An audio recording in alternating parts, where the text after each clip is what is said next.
Gen Z వ్యాఖ్యల వివాదం మరోసారి తెరపైకి వచ్చింది.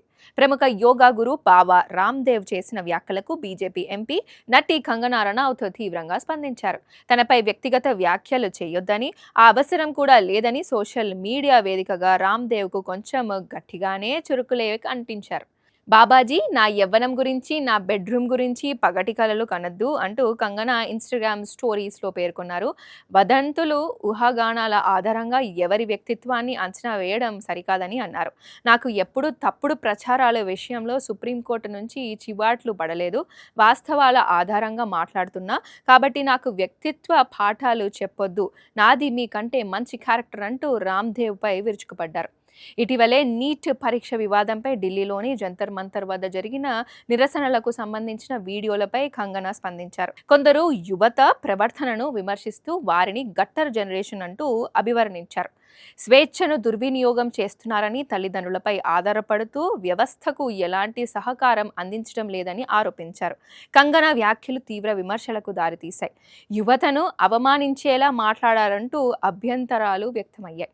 ఈ క్రమంలో కాక్రోచ్ పార్టీ ప్రతినిధి సౌరవ్ దాస్తోనూ ఆమెకు మాటల యుద్ధం నడిచింది.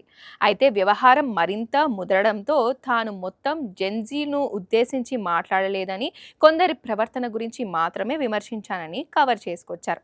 అప్పట్లో కంగనా వ్యాఖ్యలను బాబా రామ్దేవ్ కూడా తప్పుబట్టారు. యువతను జనరేషన్ గట్టర్ అనడం కలుషిత ఆలోచనకు నిదర్శనం అని వ్యాఖ్యానించారు. ఆమె బాల్యం, యవ్వనం, గత విజయాల గురించి ప్రశ్నిస్తూ ఇలాంటి వ్యాఖ్యలు సరికాదని అన్నారు. దీంతో రామ్దేవ్ వ్యాఖ్యలకు స్పందించిన కంగనా ఆయన గతంలో పతాంజలి సంస్థకు సంబంధించిన తప్పుడు ప్రకటనల కేసులో సుప్రీంకోర్టు మందలించిన విషయాన్ని బయటకు తీశారు. 2024లో పతాంజలి సంస్థ వ్యాధులను నయం చేస్తామని ప్రచారం చేసిన ప్రకటనలపై సుప్రీంకోర్టు అభ్యంతరం వ్యక్తం చేసింది. కోర్టు ఆదేశాలను ఉల్లంఘించినందుకు బాబా రామ్దేవ్, పతాంజలి ఎండీ ఆచార్య బాలకృష్ణ వివరణ ఇవ్వాల్సి వచ్చింది. అనంతరం రామ్దేవ్ కోర్టుకు బేషరతు క్షమాపణలు తెలిపారు. ఈ అంశాన్నే ప్రస్తావిస్తూ తనపై వ్యక్తిగత విమర్శలు చేయకుండా వాస్తవాల ఆధారంగా మాట్లాడాలని కంగనా సూచించారు. దీంతో కంగనా, రామ్దేవ్ మధ్య మాటల యుద్ధం రాజకీయ, సినీ వర్గాల్లో చర్చనీయాంశంగా మారింది. సాక్షి టీవీ ప్రసారాలను నిలిపివేయటం చట్టరీత్యా నేరం. సాక్షి టీవీ ప్రసారాల కోసం మీ స్థానిక కేబుల్ ఆపరేటర్ను వెంటనే సంప్రదించండి.